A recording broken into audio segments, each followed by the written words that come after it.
오늘 주시는 주님 말씀은 요한복음 6장입니다. 요한복음 6장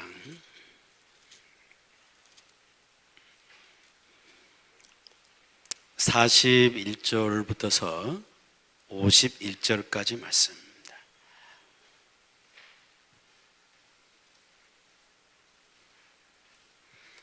찾으셨으면 아멘. 자, 우리 다 같이 합독하십시다. 자기가 하늘에서 내려온 떡이라 하므로 유대인들이 예수에 대하여 수군거려 이르되 이는 요셉의 아들 예수가 아니냐? 그 부모를 우리가 아는데 자기가 지금 어찌하여 하늘에서 내려왔다 하느냐? 예수께서 대답하여 이르시되 너희는 서로 수군거리지 말라. 나를 보내신 아버지께서 이끌지 아니하시면 아무도 내게 올 수 없으니 오는 그를 내가 마지막 날에 다시 살리리라. 선지자의 글에 그들이 다 하나님의 가르치심을 받으리라 기록되었은즉 아버지께 듣고 배운 사람마다 내게로 오느니라. 이는 아버지를 본 자가 있다는 것이 아니니라. 오직 하나님에게서 온 자만 아버지를 보았느니라. 진실로 진실로 너희에게 이르노니 믿는 자는 영생을 가졌나니 내가 곧 생명의 떡이니라. 너희 조상들은 광야에서 만나를 먹었어도 죽었거니와 이는 하늘에서 내려오는 떡이니 사람으로 하여금 먹고 죽지 아니하게 하는 것이니라. 나는 하늘에서 내려온 살아있는 떡이니 사람이 이 떡을 먹으면 영생하리라. 내가 줄 떡은 곧 세상의 생명을 위한 내 살이니라 하시니라. 아멘. 할렐루야. 오늘도 주님의 평강이 우리 모두에게 함께하기를 축복합니다. 오늘 또 유머러스 말씀을 시작하겠습니다. 어떤 한 할머니 계셨는데 이 할머니가 시력을 거의 잃어버렸습니다. 근데 다행히 이 할머니에게는 효성스러운 아들이 셋이 있었답니다. 그래서 그 아들들이 그 어머니를 위로해 드리기 위해서 각각 선물을 준비해 드린 겁니다. 큰 아들은 고래등 같은 이런 집을 선물로 드렸습니다. 그 둘째 아들은 자동차를 선물하는데 아주 최고급 자동차에다가 운전기사까지 딱 딸리는 이런 자동차를 선물을 해드렸어요. 셋째 아들은 정말 귀한 걸 선물한 겁니다. 앵무새 한 마리를 선물했는데 이 앵무새는 15년 동안 훈련을 시킨 앵무새라서 성경 말씀을 줄줄줄줄 다 외우는 그런 앵무새예요. 몇 장 몇 절 하면 딱 나오고 몇 장 몇 절 하면 딱 나올 정도로 이렇게 대단한 앵무새, 이 앵무새를 어머니께 선물을 해드렸어요. 그때 어느 날 그 어머니가 세 아들을 부른 겁니다. 불러놓고 애들아 고맙다. 그런데 내가 눈도 멀고 어제 혼자 사는데 이런 고래등 같은 이런 집은 내한테는 필요가 없어요. 그리고 내가 차 있는들 차 가지고 어디 돌아다니긴 하겠냐? 이건 다 필요 없으니까 가져가라. 그런데 셋째야, 네가 준 선물 정말 고맙다. 내가 네가 준 그것 갖고 맛있게 그것을 먹었다고 이야기를 한 겁니다. 여러분, 그 귀한 앵무새를 뭘로 알았다는 거예요? 닭으로 하시고 드신 거예요. 얼마나 아까운 일이겠습니까? 근데 이 사람이라는 게 이 먹는 문제 굉장히 중요해요. 또 뭘 먹든지 간에 이 먹는 문제 굉장히 중요한 건데 이 집도 중요하고 차도 중요하겠지만은 일단 먹는 문제가 해결되고 난 다음에 살아야 그 다음에 중요하지. 먹는 문제가 해결되지 못한 그런 상황에서 좋은 집인 무슨 소용이 있으며 또 좋은 자동차가 무슨 의미가 있겠냐고요. 사람에게 가장 중요한 것은 이것은 먹는 문제인 줄로 믿습니다. 그래서 우리가 늘 흔히 쓰는 속담 가운데 그런 말 있잖아요. 금강산도 식후경이라고. 금강산 가보셨나요? 네? 못 갔어요. 나는 갔다 왔는데 미안해서 어쩔까. 막히기 전에 갔다 왔거든요. 너무너무 아름다운 금강산, 그 절경인 금강산도 먼저 먹는 문제가 해결되지 않으면 별로 좋아 보이진 않는다는 거예요. 그러니까 배가 딱 차고 배가 불러져야 그 다음에 구경도 그 다음에 할 수 있다는 것이죠. 그래서 단체로 이렇게 관광을 가거나 그렇게 되면은 그 관광을 주최하는 이런 사람들이 가장 많이 신경 쓴 게 바로 뭐냐면은 먹는 거예요. 먹는 거. 관광하는 그런 가운데도 먹는 문제가 부실해 놓으면은 좋은 것 아무리 구경을 시켜줘도 물퉁하면서 불만들이 많이 나오는 겁니다. 그런데 먹는 것을 잘 먹게 만들어 놓으면은 뭐 관광하는 거 별로 좀 그렇지라도 만족할 줄 알거든요. 그래서 사람에게는 이 먹는 문제가 굉장히 중요한 겁니다. 그런데 오늘 주신 말씀에 보게 되면 그 예수님이 이 먹는 문제를 우리에게 말씀을 주세요.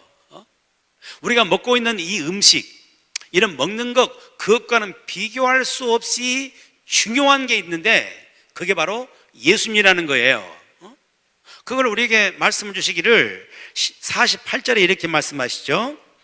내가 곧 뭐라고요? 생명의 떡이니라. 내가가 누구예요? 예수님이죠. 예수님 말씀하시기를 내가 곧 생명의 떡이니라.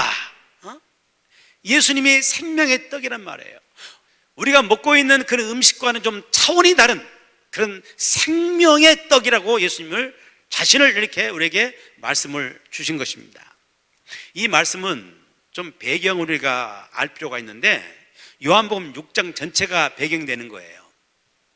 요한복음 6장에는 예수님께서 오병이어의 이적을 일으키신 그 사건이 기록되어 있죠. 그죠? 예수님이 베세다 들판에서 계셨을 때 많은 군중들이 예수님께 나옵니다.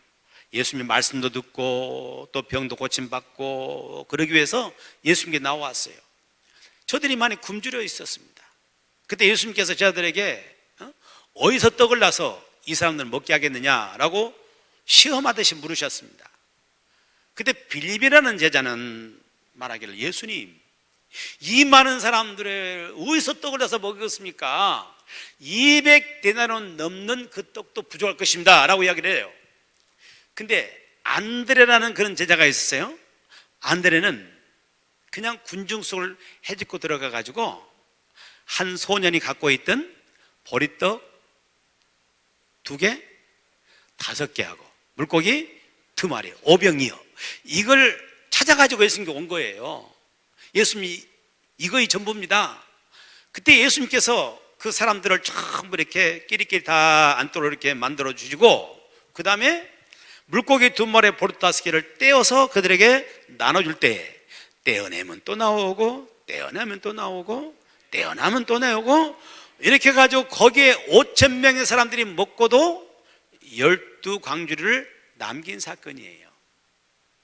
여러분, 그 예수님의 그 이적을 통해서 이 떡을 먹었던 사람들이 어떤 마음이 들겠어요? 이 예수 그리스도가 우리의 임금님이 되신다면, 우리 왕이 되신다면 우리는 먹고 사는 문제는 다 끝났네, 해결됐네, 그런 생각 들지 않겠어요? 그래 예수님을 임금 삼으려고, 억지로 임금 삼으려고 해요. 예수님께서 저들을 피해가지고 게네사렛 호수를 건너가가지고 가버나움으로 장소를 옮겨갑니다. 그런데 그 떡 맛을 봤던 사람들이, 떡이 맛있었는가 봐, 떡 맛을 봤던 사람들이 그 예수님을 수소문해가지고 자꾸 해가지고 그 가버나움까지 거기까지 온 거예요. 그때 예수님께 그들에게 주신 말씀이 바로 뭐냐면은, 너희가 내게 온 것은 떡을 먹고 배부르던 까닭이로다. 그 떡 먹고 배부른 까닭이로다. 그러면서 진짜 주님이 주시고자 원하시는 아주 중요한 말씀을 주신 게 바로 오늘 그 말씀이에요. 내가 곧 생명의 떡이니라 라고 말씀하세요. 주님이 생명의 떡, 차원이 다른 떡을 주께서 말씀하시는 거예요. 그러면서 49절 50절을 보게 되면 계속해서 이런 말씀 주셨죠. 같이 읽어볼까요? 시작. 너희 조상들은 광야에서 만나를 먹어서도 어쨌어요? 죽었거니와. 그러니까 광야에서 이스라엘 백성들이 먹었던 게 뭐예요? 만나죠. 우리는 또 뭘 먹습니까? 우리는 이 땅의 생을 광야 같은 세상 살아가면서 여러 가지 음식을 먹죠. 만나 같은 음식을 먹어요. 그 먹어도 어쩐다고요? 죽는다고 그랬어요. 그런데 50절을 보게 되면 이는 하늘에서 내려오는 떡이니, 생명의 떡 대신 예수님 말씀하는 거예요. 하늘에서 내려오는 떡이니 사람을 하여금 어떻게 하는 거예요? 먹고 죽지 아니하게 하는 것이니라. 아멘. 참 이 음식이라는 게 이게 아이러니해요. 음식 뭐 때문에 먹죠 우리가? 살라고 먹는다니까요. 살라고. 그런데 음식 먹으면 삽니까? 산 것 같은데, 겉으로 보면 산 것 같아요. 음식을 먹어야 살잖아요. 근데 음식을 먹을수록 죽어가는 거 아십니까 여러분? 한 그릇 먹으면 한 그릇 먹은 만큼 죽어가는 것이고 생명이 단축되는 거예요. 또 한 그릇 먹으면 또 한 그릇 먹은 만큼 단축되는 거예요. 그러니까 살기 위해서 먹는데 이 결국은 우리를 살게 하는 것이 아니라 결국은 그 음식을 먹고 죽는다 그 말이에요 여러분. 이게 우리가 먹고 있는 음식이에요. 근데 생명의 떡 대신 예수 그리스도, 생명의 떡 대신 그 예수 그리스도를 먹는 사람들은 죽지 않냐고 영원히 산다 그 말이에요 여러분. 영원히 사는 그 떡, 이게 바로 예수 그리스도라 그 말이에요 여러분.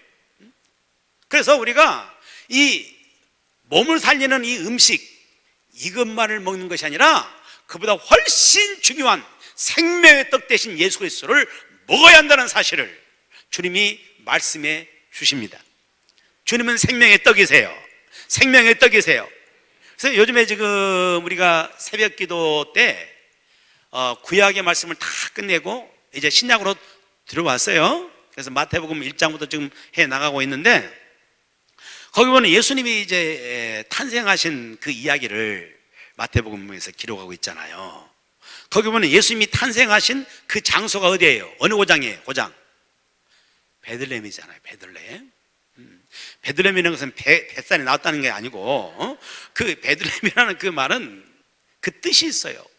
떡집이라는 뜻, 떡집. 이게 베들레헴이에요. 예수님 태어나신 그 장소가 바로 떡집에 태어나신 분이에요. 게다가 그 베들레헴 태어나신 그 장소가 어디예요? 그 우리간이에요. 우리간 말고요. 우리간. 짐승들이 사는 곳간이란 말이에요. 그런데 그거에서도 예수님이 태어나서 누이신 장소가 어디입니까? 구유. 구유 그러니까 굉장히 멋져 보이죠. 예. 그 어린 주 예수 누울 자리 없어 막 그래서 막 구유에 누우셨네. 막 그냥 구유가 아니라 번쩍번쩍 빛나고 그냥 멋져 보이잖아요. 구유가 실상 뭐예요? 짐승들이 먹는 먹이통, 구시통이라고 해야 된다. 구시통. 이게 바로 구유라고 말이에요. 이게 구유. 그러니까 보세요. 떡집에서 탄생하신 예수님인데 다 지금 그 밥통, 짐승 밥통에 누워 계시니까 뭐예요 이거? 밥이라니까. 밥이에요. 그 모습으로 오신 거예요. 이 세상에 오신 것은 우리에게 생명의 떡으로 예수님이 오셨다는 거예요.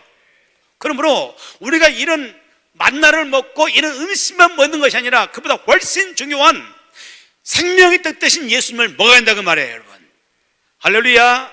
근데 이 생명의 떡 대신 예수님을 우리가 어떻게 먹느냐? 어떻게 먹어요?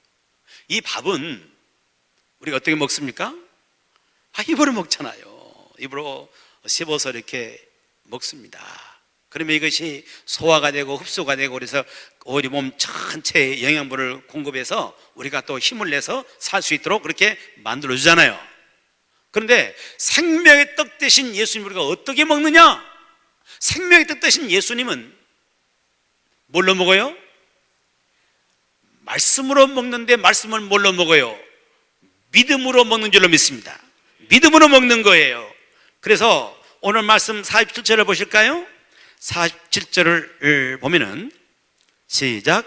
진실로 진실로 너희에게 이르노니 믿는 자는 영생을 가졌나니. 어떤 자는요? 믿는 자는 영생을 가졌나니 내가 곧 생명의 떡이니라. 생명의 떡 대신 예수 그리스도를 우리가 믿음으로 먹는 줄로 믿습니다. 믿음으로 먹는 거예요. 그래서 마지막 51절도 보면 이렇게 말씀하시죠. 나는 하늘에서 내려온 살아있는 떡이니 사람이 이 떡을 먹으면 영생하리라. 이 떡을 먹는데 생명의 떡 대신 예수를 먹는데 우리는 그것을 믿음으로 먹는 것입니다. 할렐루야. 참 생명이라는 것은 참 신비로운 겁니다. 그 어린아이의 그 태아가 엄마의 뱃속에서 자라는 모습을 생각해 보게 되면 참 신비롭게 그지없습니다. 그 엄마의 자궁 안에는 양수로 가득 차 있잖아요. 물로 가득 차 있잖아요. 애가 물속에 있는 거죠. 애를 혹시 안 가져보셨어요, 여러분? 애가 지금 자궁 안에 물속에 있잖아요. 그 속에서 애가 자라간다니까요. 심장이 뛰고, 그 속에 지 나름대로 호흡도 하고, 그래서 움직이기도 하고, 손짓 발짓도 하고, 때로는 웃기도 하고, 때로는 찡그리기도 하고, 그러면서 그 속에 자라간다고요, 자라가. 어떻게 그 엄마의 뱃속에서 이 생명이 자랄까? 뱃속에 있는 환경 속에서. 근데 이 생명이 자랄 수 있는 것은 엄마하고 이 아이 속에 뭔가 연결이 있어요, 연결. 그 연결이 뭐예요? 탯줄이에요, 탯줄. 탯줄을 딱 연결해가지고 엄마가 호흡을 하게 되면 그 산소가 아이 속에 들어간단 말이에요. 그래서 애가 살게 만들어. 엄마가 뭔가 이 음식을 먹어요. 그러면 양분이 탯줄을 통해서 아이에게 흘러 들어가는 거예요. 그래서 아이가 살도록 만들어가는 거예요. 탯줄로 딱 연결되어 있어요. 그래서 이 아이가 엄마의 뱃속에서 살 수 있는 것입니다. 여러분, 우리가 이 세상에 살아가는 동안에 생명의 떡 대신 그 예수 그리스도, 그분과 연결될 수 있는 연결점이 바로 뭐냐? 그것이 바로 믿음이라고 말해요. 그 믿음은 생명의 떡 대신 예수님과 연결시키는 탯줄이라고 말입니다. 탯줄이에요. 그래서 이 믿음을 가진 사람은 생명의 떡 대신 예수 그리스도와 연결돼서 주님의 생명이 우리 속에 임하게 되는 것이고, 주님의 은혜가 임하게 되는 것이고, 주님의 축복이 함께하는 그런 삶을 살 수 있게 된다는 것입니다. 여러분, 그러므로 우리에게 믿음은 너무너무 중요한 거예요. 주께서 말씀하시기를 믿음이 없이는 기쁘시게 못하나니 하나님께 나아가는 자는 반드시 그가 살아 계신 것과 자기를 찾는 자에게 상 주시는 이심을 믿어야 할지니라 그랬습니다. 믿음이 없이는 하나님 기쁠 수가 없어요. 하나님께 나갈 수도 없어요. 믿음이 중요한 겁니다. 우리가 하나님의 자녀가 된 것도 마찬가지예요. 요한복음 1장 12절에서 말씀하는 것처럼 영접하는 자, 곧 그 이름을 믿는 자들에게는 하나님의 자녀가 되는 권세를 주셨으니, 할렐루야. 우리가 하나님의 자녀가 되는 그것도 믿음으로 된다고 말입니다. 생명의 떡 대신 그 예수 그리스도, 그분과 연결되는 삶을 사는 것, 이것이 바로 믿음이라는 겁니다. 이 믿음으로 살아갈 수 있기를 축복하고, 이 믿음으로 주님을 영접하기를 축복하고, 이 믿음으로 주의 은혜를 받으며 살아갈 수 있는 저와 여러분 되기를 주님의 이름으로 축원합니다. 근데 많은 사람들이 왜 생명의 떡 대신 예수 그리스도를 만나지 못하고 그분을 먹지 못하는가? 심지어 신앙생활 한다고 오랫동안 교회를 나오고 예배도 드리지만은 왜 생명의 떡 대신 예수님과의 만남을 갖지 못하는가? 그것은 믿음으로 죽게 나가는 것이 아니라 자기의 머리와 자기의 지식으로 주님께 나가려고 하니까 못 만나는 거예요. 사람의 자기 지식으로 자기 머리로는 절대로 생명의 떡 대신 예수님 만날 수가 없는 겁니다. 왜냐하면 주님은 우리의 머리보다도 훨씬 크신 분이고, 우리 머리로 도저히 다 이해할 수 없는 분이 우리 주님이시기 때문에 그런 것입니다. 만약 우리 주님을 내가 내 머리로 다 이해할 수 있다면, 내 지식으로 다 이해할 수 있다면 그분은 더 이상 우리 주님일 수가 없는 겁니다. 우리보다 훨씬 못한 존재일 수밖에 없는 거예요. 온 세상의 주인 되시는 생명의 주님, 그분을 우리가 도저히 다 내 머리로는 이해할 수가 없는 거예요. 지난번에 한 고등학교가 등장해가지고 많은 사람들이 충격을 줬습니다만은 알파고라고 들어보셨잖아요. 한 고등학교 이야기. 바둑은 도무지 이 컴퓨터가 못 이긴다. 어떻게 컴퓨터가 바둑까지 이길 수 있겠느냐. 그 무궁무진한 그 경예수들이 많은 바둑 어떻게 이기겠느냐. 바둑계에서 입신이라고 하는 신의 경지예요. 신의 경지에 오른 사람들, 최고의 경지에 오른 사람들 어떻게 이길까? 알파고는 사정없이 깨버렸습니다. 사정없이. 이길 수가 없어요, 인간이. 사람이 만들어 놓은 컴퓨터 프로그램도 사람이 다 못 따라온다니까요. 그런데 온 세상을 만드신 그 하나님을 내가 어떻게 다 내 머리로 이해를 해요? 내 머리로 하나님을 이해하려고 하고 예수 그리스도를 내가 바라보게 되면은 절대로 내 머리는 그분을 이해할 수가 없기 때문에 못 만나는 거예요. 그분과 연결을 갖지 못하는 겁니다. 많은 사람들이 그런데 이 머리로 자기 지식으로 하나님 만나려고 그래. 그러니까 오병이어의 사건 같은 경우도 이분을 어떻게 해석하냐면은, 아니 어떻게 아니 물고기 2마리 버릇 5개를 떼어줄 때마다 또 나오게 해서 5천명 먹인다냐? 이건 말도 안 돼. 이게 뭐예요 이게 뭐 자기 머리의 생각이에요. 자기 머리 생각을 머리로 해도 도무지 계산이 안 되는 거예요. 그러니까 자기 머리만큼 이것을 왜곡시켜서 해석을 해버립니다. 어떻게? 그 많은 사람들이 굶주려고 하고 있는데, 들판에 있는데 한 소년이 도시락을 딱 꺼내가지고 내놓으니까 사람들이 각자 자기가 싸운 곳이 있는데 그걸 숨기는 것도 다 이 사람 내놓고 저 사람 내놓고 하다 보니까 다 먹었단다. 이렇게 해석도 한 사람도 있어요. 이 부분을. 이게 자기 머리 한계 안에 생각하면 그러면 이해가 된다고 말해요. 여러분, 그 수준으로 생각해버려요. 그러나 성경 결코 그렇게 말하지 않습니다. 주님이 물고기 2마리 버릇 5개를 떼어줄 때마다 더 계속 나오게 되는 것이고 5천명을 먹여도 12광지를 남게 된 거예요. 여러분, 그러니까 믿음 바로 뭐냐? 그대로 받아들인 거예요. 말씀하신 대로 받아들인 거예요. 이게 믿음이에요. 근데 내 머리로 자꾸 이것을 분석하고 따지고 이게 이러냐 저러냐 이러다 보면 아무것도 없는 겁니다. 여러분, 믿음이 없이는 주님 앞에 나갈 수가 없는 겁니다. 생명의 뜻 되신 그 예수 그리스도, 우리는 그분을 먹어야 되는데 우리는 믿음으로만 그분을 먹을 수 있게 되는 거예요.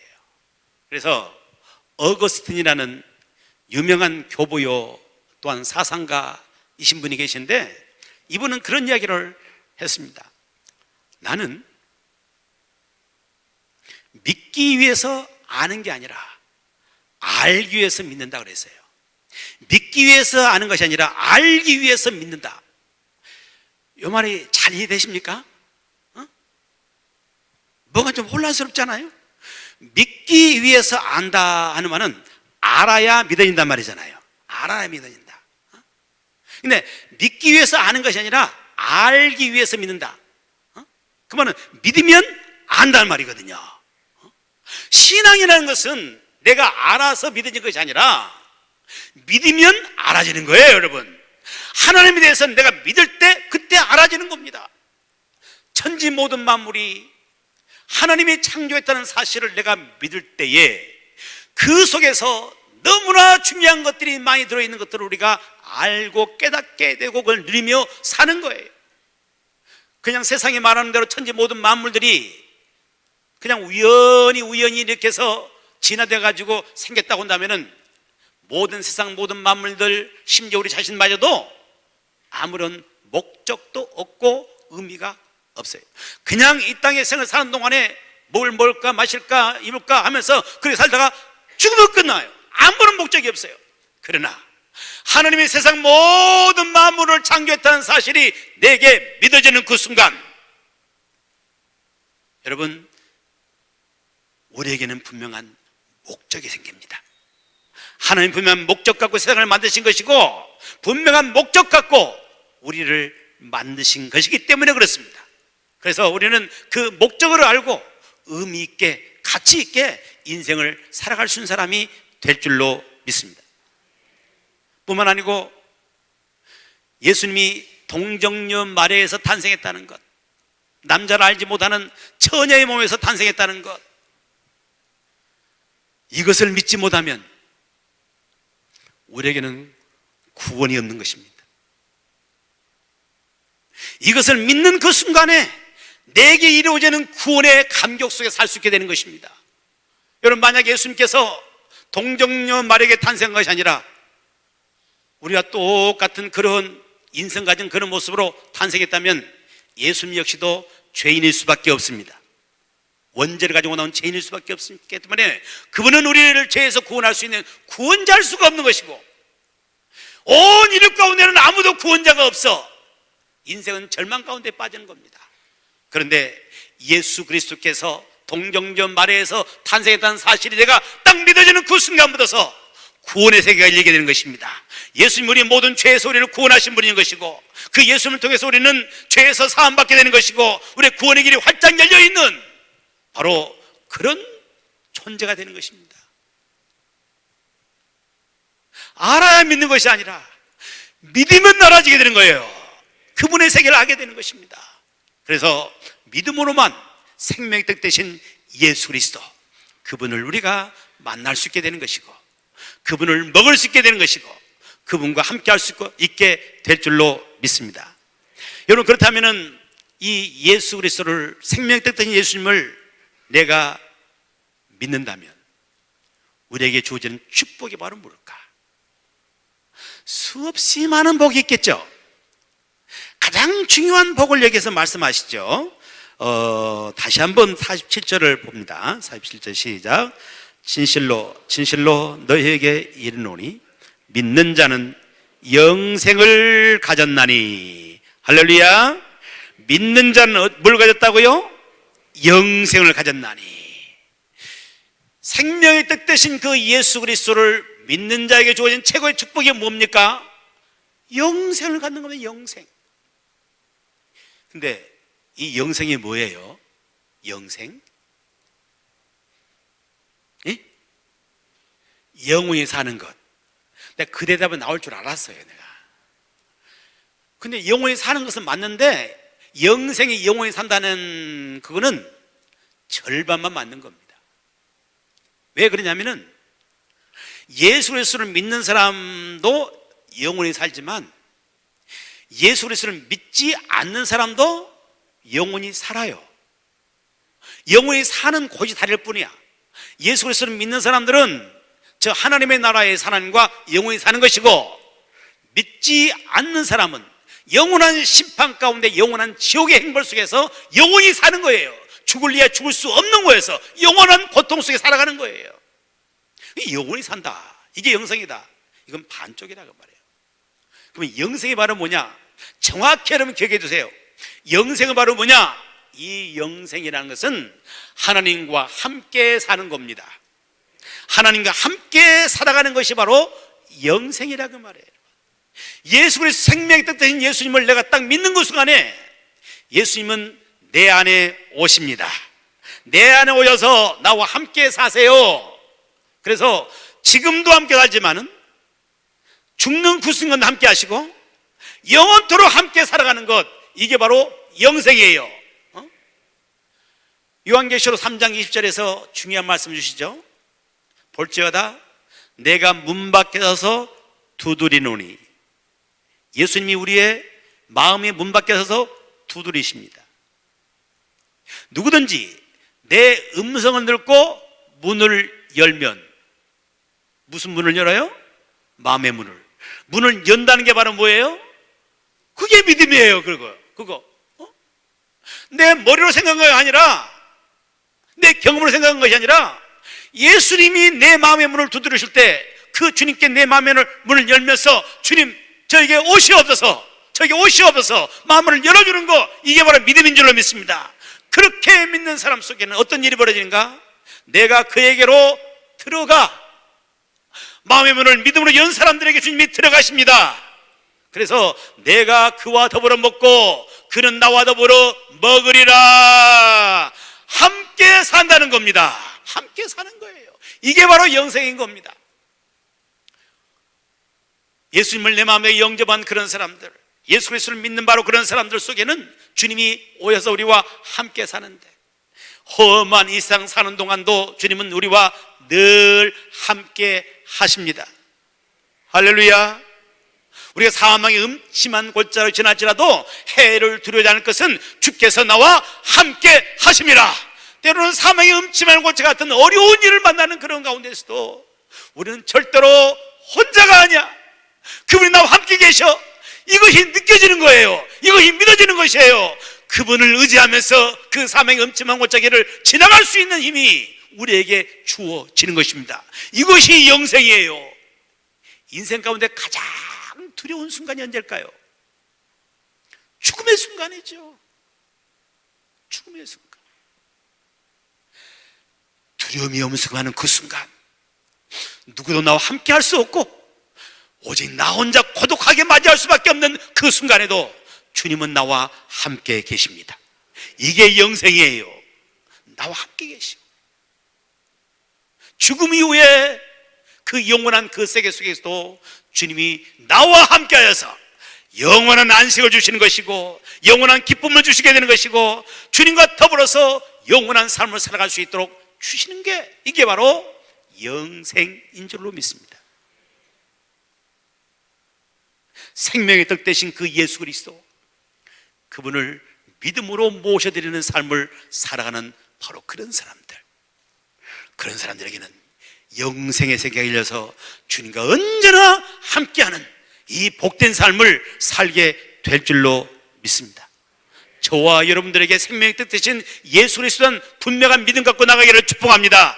세상은 자꾸만 흔들어댑니다. 믿음을 흔들어대고 우리 머리로, 우리 경험으로 그분 바라보게 만들어요. 아니에요. 그걸로는 절대로 그분 만날 수가 없습니다. 오직 믿음으로 그분을 모셔드릴 때만 그분을 만날 수 있게 되는 것이고 우리 속에 영생이 이루어지는 것입니다. 주님은 생명의 떡이십니다. 그 생명의 떡 되신 예수 그리스도를 믿음으로 모셔드리고 그 주님과 함께 영생의 삶을 살아가는 저와 여러분 되기를 주의 이름으로 축복합니다.